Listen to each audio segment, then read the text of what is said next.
Chers téléspectateurs du micro du Pasteur Bobo, partout où vous êtes, à travers le monde, on vous dit bonjour ou bonsoir, ça dépend de l'heure à laquelle vous nous regardez. Nous sommes avec Pasteur Joël Sengwe, l'homme à plusieurs casquettes, juriste de formation. Nous sommes avec lui et on va essayer de parler par rapport à notre pays, la République démocratique du Congo. Bonjour Pasteur Joël. Bonjour Pasteur Bobo. Comment vous portez? En tout cas, je me porte très bien, merci.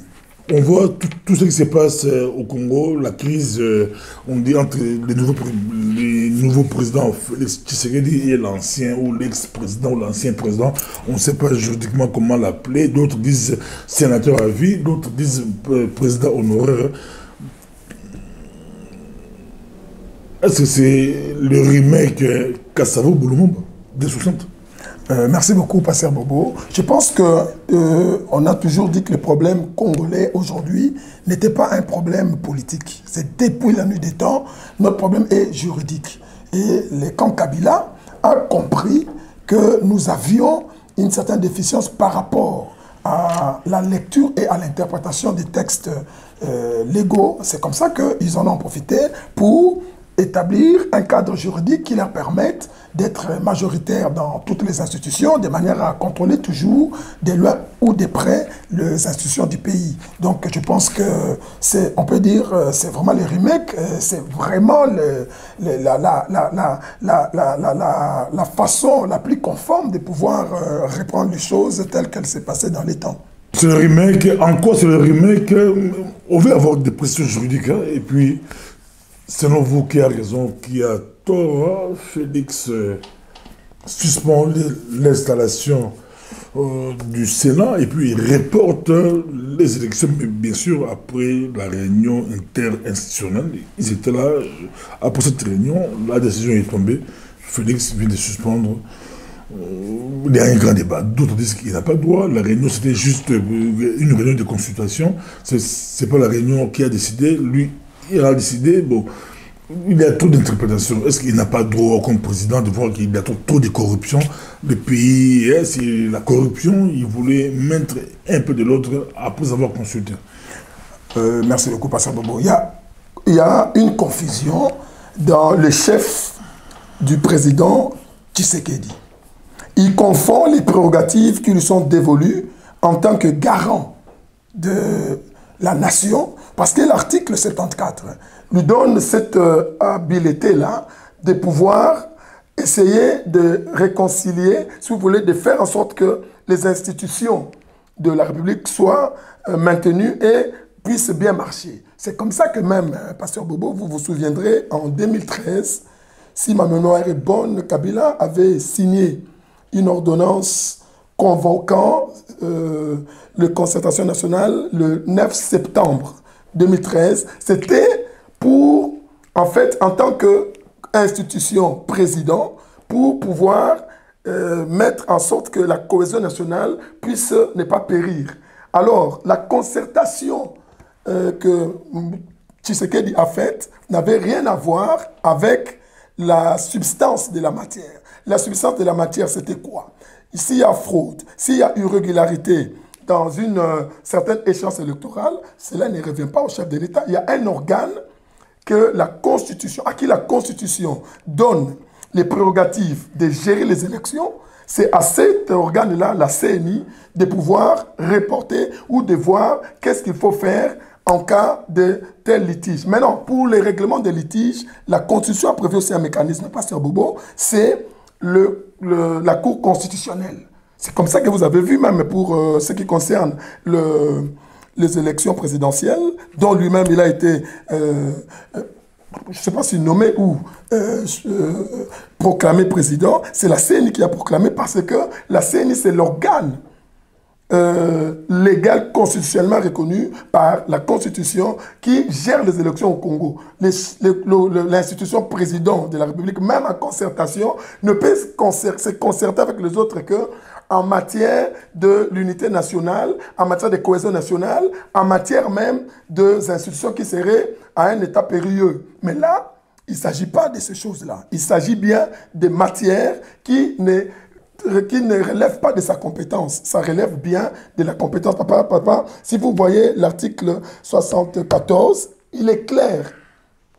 On dit, lui, il est là pour respecter même la Constitution. Mais là, il a violé la Constitution. Parce que c'est... Que dit l'article 74? L'article 74, au premier alinéa, on dit que lui, en tant qu'institution, il doit veiller au respect de la Constitution. Il doit tout faire. C'est comme ça que vous avez vu même, lors de sa prestation de serment, on lui a remis la Constitution. C'est pour simplement montrer que lui, il est là pour... Il est le garant. Il doit respecter et faire respecter la Constitution. Lui-même, il vient de les violer. Et ce n'est pas l'institution président de la République qui doit gérer les litiges post-électoraux. Non. Les litiges post-électoraux sont gérés par la Cour constitutionnelle. Ça, c'est déjà... Il a pris la place de... Il s'est fait lui-même, même s'il s'est concerté avec les autres institutions, il n'avait pas à le faire. Et c'est vraiment un vice de procédure qui, normalement, dans la loi, est punissable. Donc, c'est vraiment ça. Mais le président, il a violé la Constitution. Il a Victor Kamel comme directeur du cabinet.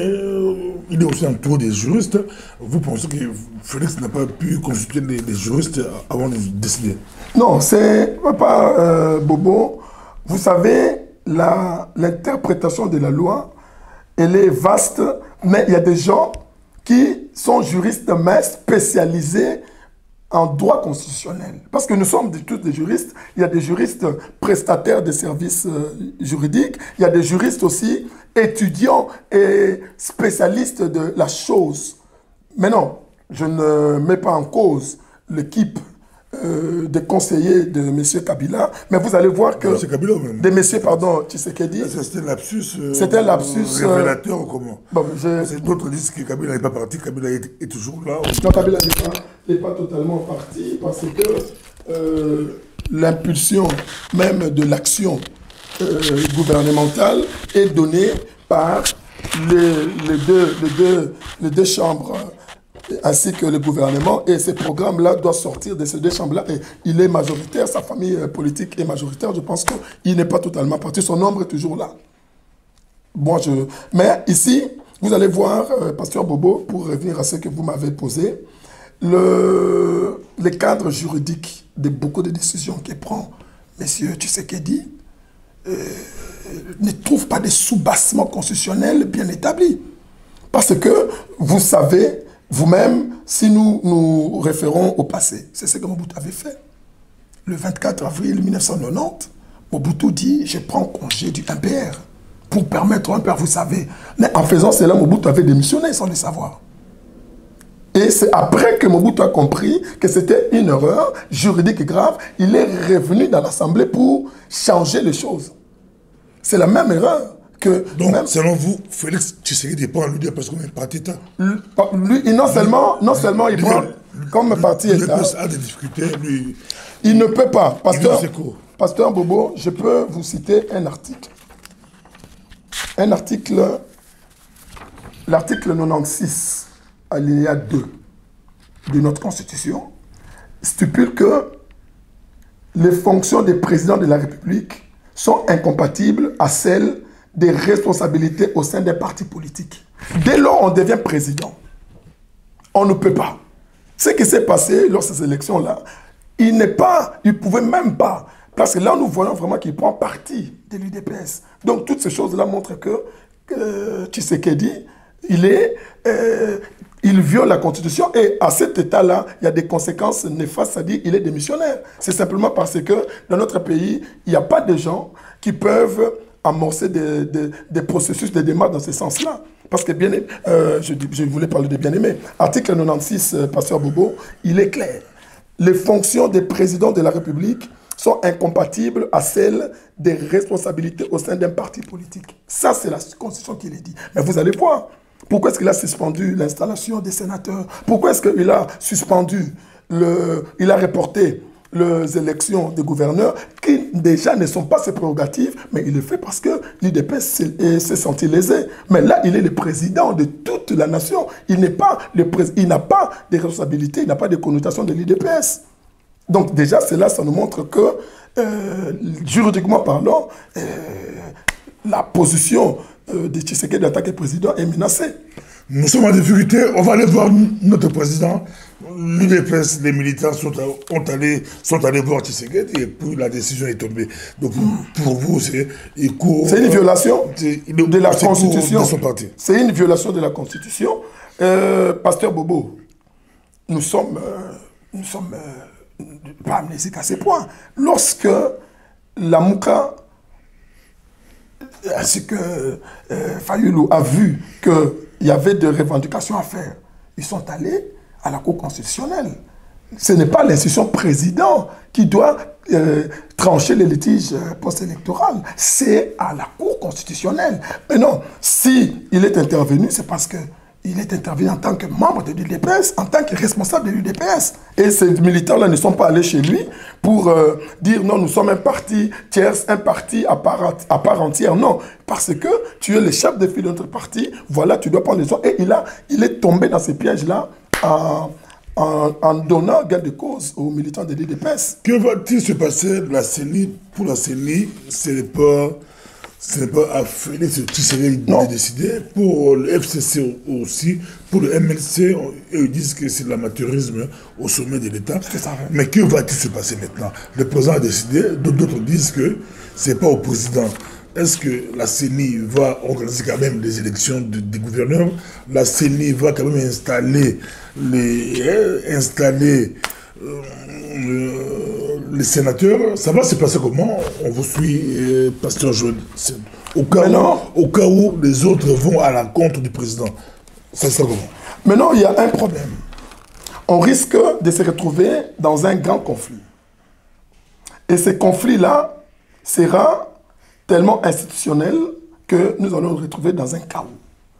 Parce que, jusqu'à preuve du contraire, la Constitution de 2006, telle que révisée en 2011, donne à un seul organe les prérogatives d'organiser, de préparer et même de proclamer le vainqueur des élections, c'est la CENI. C'est le seul organe, Pasteur Bobo. Mais non, le fait que M. Kabila, M. Tshisekedi, ait décidé de pouvoir s'interférer dans les prérogatives dévolues à un autre organe, cela montre déjà qu'il y a une violation. Pasteur Bobo, je peux aller même loin. J'ai un article ici, j'aimerais qu'on essaye de l'étudier pour que vous compreniez que les choses sont graves. L'article 196 de la Constitution. Cet article donne à la Cour constitutionnelle, Pasteur Bobo, le droit de déclarer un chef de l'État ou un premier ministre du Congo de haute trahison en cas de violation de la Constitution.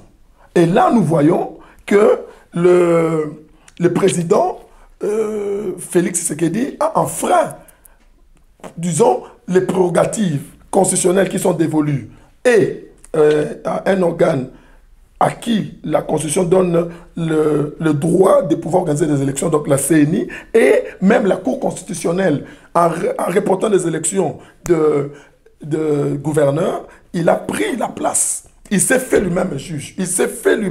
Il a pris la place qui ne lui est pas dévolue, la place de la Cour constitutionnelle. Par conséquent, on peut traiter ça de haute trahison et ce sont là des choses qui peuvent faire qu'un président soit démissionnaire. Démissionnaire, est-ce qu'on peut destituer le président? C'est possible, on peut destituer. Le président peut être destitué. Dans quelles conditions? Dans plusieurs conditions. Je vais commencer par la situation actuelle. Parce que dans la situation actuelle, qu'est-ce qui se passe? Il est démissionnaire pour avoir violé l'article 69. Maintenant, qu'est-ce qu'il faut? Il y a une procédure à suivre. La Constitution dit que dans son article 76, le président de la République est démissionnaire et la Cour constitutionnelle doit constater cela. Le gouvernement en place, qui est en train d'expédier les affaires courantes, peut faire une saisine, peut saisir la Cour constitutionnelle pour présenter le fait suivant. Il peut dire, le président Tshisekedi, en suspendant l'installation des sénateurs dont les prérogatives sont dévolues au CNI, il a violé la Constitution et par conséquent, cette violation fait qu'ils mettent les institutions de l'État à un état périlleux parce que ça peut même causer des troubles graves au pays.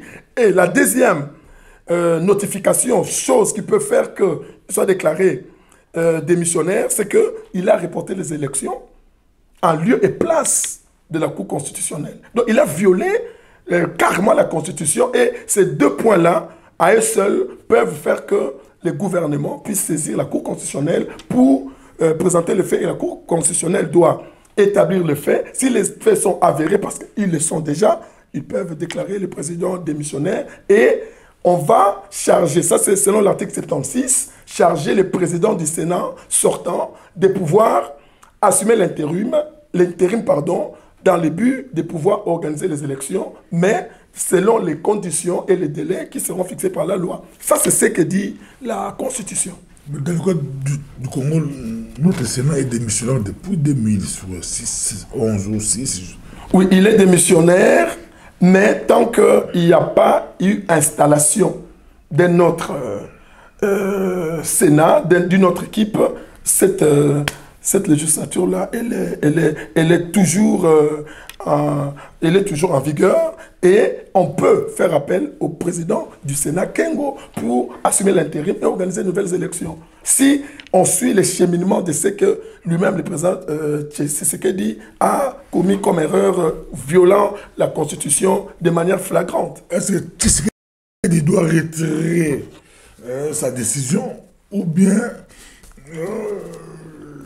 la CENI va passer outre la décision de Tshisekedi et quand même organiser l'élection du gouverneur et puis installer les sénateurs. Ça va se passer comment? Est-ce que de plus en plus de fois c'est pour dire que le président a fait une erreur. Mais s'il a fait une erreur, il doit me retirer. Mais s'il ne retire pas. La bonne manière, merci beaucoup Pasteur Bobo, la bonne manière de faire aujourd'hui pour le président Tshisekedi, c'est de faire comme Mobutu avait fait. Mobutu, le 24 avril, sous la pression de la perestroïka, sous la pression de la rue, et même de l'UDPS, parce que l'UDPS a joué un très grand rôle dans la démocratisation du pays, Mobutu a décidé de se retirer des points de congé du MPR. Or, Mobutu oubliait que les fonctions de président du MPR étaient une des conditions pour être président du pays, du Congo, du Zaïre à l'époque. Alors, quand il a fait cette déclaration-là, c'était que Mobutu avait démissionné et le poste de président était vacant. Alors, Mobutu, il a compris, il est allé, quelques jours après, rectifier les choses au niveau du Parlement. C'est comme ça qu'il a rectifié en disant qu'il a quitté le MPR en tant que fait privé, pas en tant qu'institution. C'est comme ça. Et aujourd'hui, moi je pense que Tshisekedi, le président Félix, il est entouré de juristes, il est entouré de personnes qui maîtrisent les droits. Ces gens-là peuvent lui dire de pouvoir carrément essayer de lever la main, de dire que c'était une décision qui n'était pas appropriée, de laisser la CENI faire son travail ou la Cour constitutionnelle faire son travail. Parce que là, ça nous étonne, Pasteur Bobo, un parti qui pendant 32 ans ne faisait que parler comme leitmotiv, l'état du droit. Si ces mêmes pays, le parti-là commence déjà à violer la Constitution à ce niveau-là, je me demande dans 3 ans, qu'est-ce que ça sera? En coulisses, il se raconte qu'il y a deal politique entre le FCC et le cash. Le FCC accepte la décision de Tshisekedi de reporter les sénateurs, la suite des sénateurs et puis les élections, ou de suspendre l'installation des sénateurs et de reporter le gouvernement. Mais en contrepartie, Tshisekedi doit nommer un premier ministre du FCC. Oui, Pasteur Bobo, tout ça, ce sont des choses qui ne vont pas nous étonner, ça. C'est des choses qui se font dans notre pays. Mais moi, je vous parle, je ne suis ni pour, ni contre quelqu'un, mais je vous parle de ce que dit la loi. Scientifiquement, nous allons nous dire, c'est un pays où on bafoue. Moi, je regrette beaucoup. Là où moi, je regrette, c'est que l'UDPS, c'est un grand parti. Le président Félix Tshisekedi, c'était un grand opposant qui vient d'un parti qui a, pendant plus de 32 ans, lutté pour l'instauration d'un état de droit. Si ils doivent faire des deals comme ça pour violer la Constitution, moi, je pense que on est mal parti. On est mal parti. Là, je parle en tant que scientifique, on est mal parti. Parce que les textes sont là pour nous conduire, pour vraiment nous aider. Au stade actuel, quels que soient les deals qui seraient faits, si on ne reconnaît pas à la CNI, c'est les prérogatives lui dévolues par la Constitution d'organiser, de préparer les élections. Et moi, je pense que même... Malgré les désordres, la corruption... Non, la corruption, ce n'est pas au chef de l'État de trouver la solution. Nous sommes quand même une république, Pasteur Bobo. Même ici en Belgique, je pense que ce n'est pas le gouvernement. Il y a des instances. Et la Constitution a prévu toutes ces choses-là. En cas de litige, il y a un organe qui est là, c'est la Cour constitutionnelle. C'est la Cour constitutionnelle. Pourquoi les Fayulu et les autres sont allés rester auprès de cette Cour? Parce que c'est l'organe, les seuls organes habilités à traiter tous les conflits relatifs aux élections, aux échéances électorales. Ce n'est pas au président, même s'il a réuni, il peut réunir les institutions comme il a fait en cas de cohésion nationale. La cohésion nationale, l'indépendance du territoire n'était pas menacée. Il n'y a pas lieu de pouvoir prendre ces prérogatives-là. Il y a une confusion. Et c'est une confusion qui peut coûter cher même au président Tshisekedi. Même si ils font des deals. Mais sur le plan juridique, Pasteur Bobo, nous savons que la loi ne le dit pas, la Constitution est contre cela. C'est à la CNI de reporter les élections sur base de certains éléments et c'est à la Cour constitutionnelle de pouvoir reporter les élections sur base de certains conflits qu'il y a. Ce n'est pas nulle part dans la Constitution, on voit la Constitution donner au président les prérogatives de traiter les conflits post-électoraux. Il n'y a pas, en tout cas. Lui refuse, dans une interview, il refuse d'être un président qui règne. Il dit qu'il va gouverner. Peut-être c'est sa façon aussi de participer. Oui, il a raison, mais il y a des textes qui nous régissent. Pasteur Bobo, il y a des textes. Et c'est ça, je reviens à ce que vous avez dit par rapport à Lumumba et Kasavubu. Il y a des textes qui nous régissent. J'étais toujours dans vos plateaux ici, j'ai expliqué le problème qu'il y a eu le 5 septembre 1960. C'est la même chose aujourd'hui. Les textes sont là et ils sont clairs. Mais ici au moins Kabila se cache. Dans la crise, on voit que c'est la crise Kabila Tshisekedi, mais Kabila se cache. Il envoie ses acolytes faire s'aimer André. Pourquoi Kabila complique Tshisekedi? Kabila ne complique pas Tshisekedi. Tshisekedi est tombé dans le piège de Kabila. Il faut qu'on se le dise aujourd'hui. Kabila n'est plus président du Congo, certes. Mais Kabila a établi des mécanismes dont le grand et éléphantesque mécanisme qu'est le FCC. Aujourd'hui, Pasteur Bobo, l'autorité morale du FCC, c'est Kabila. Donc, on ne peut pas oublier ou nier l'implosion ou l'influence de Kabila sur le FCC. C'est lui, l'autorité morale du FCC. Tout ce que fait ou font les membres du FCC, c'est sous la présidence, les directions de M. Kabila. On voit comment ils défilent tous à Kingakati pour avoir des instructions. Donc, c'est la même chose.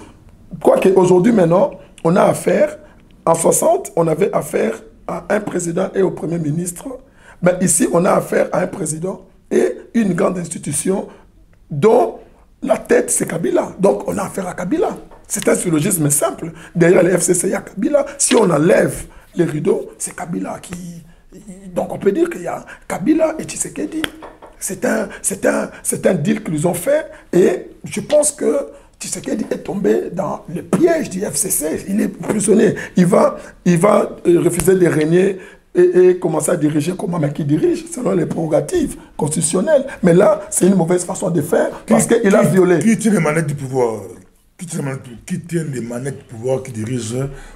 On pourra terminer ici et puis donner un conseil. On vous suit partout à travers le monde.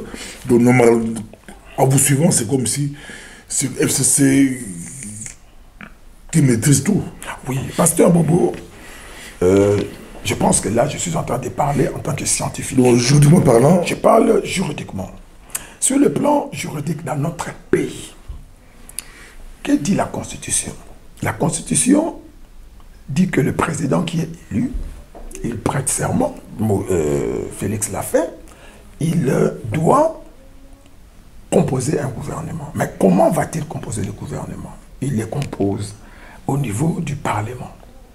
La Constitution dit la famille politique majoritaire au Parlement fait sortir un informateur et le Premier ministre sort. C'est lui qui va chercher. Parce qu'on doit chercher à voir s'il y a des coalitions. Et aujourd'hui, il n'y a pas 10 choses. Ce n'est pas une équation à 1000 inconnus, c'est simple. C'est le FCC qui est la famille politique majoritaire au Parlement. Donc, le Premier ministre va sortir, ça sera un élément du FCC. Et vous savez vous-même, lorsque le Premier ministre vient, il vient avec un programme de gouvernement.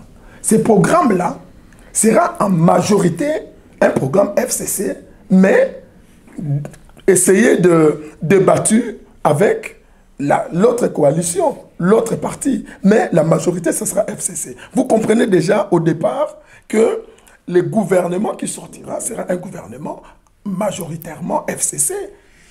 Et le président aura, c'est vrai, toutes les prérogatives qu'il a, mais sur le plan directionnel des choses, l'impulsion, les directions, les directives, même l'orientation politique, lui n'aura rien à faire parce que c'est selon la force de la famille politique qui sera majoritaire que les choses seront orientées. Et c'est un piège auquel, malheureusement, en politique, on profite des erreurs de l'autre pour asseoir son hégémonie. Et c'est ce que l'FCC a fait. Et je pense que s'il y a un conseil qu'on peut donner au président Félix, parce que nous sommes tous Congolais, nous voulons que le Congo puisse avancer.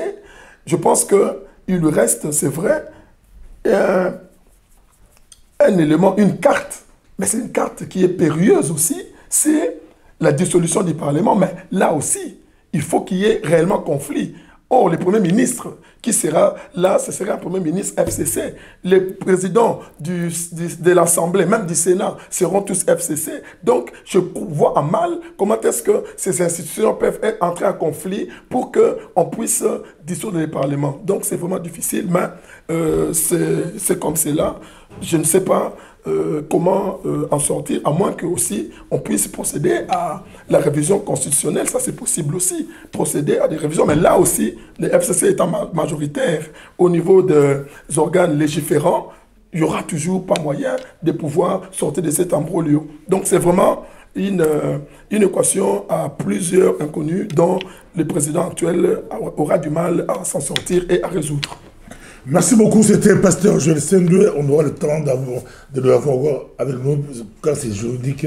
J'aimerais bien aussi peut-être le recevoir ce soir à la politique compliquée. Il va intervenir par téléphone, là. Je serai avec lui.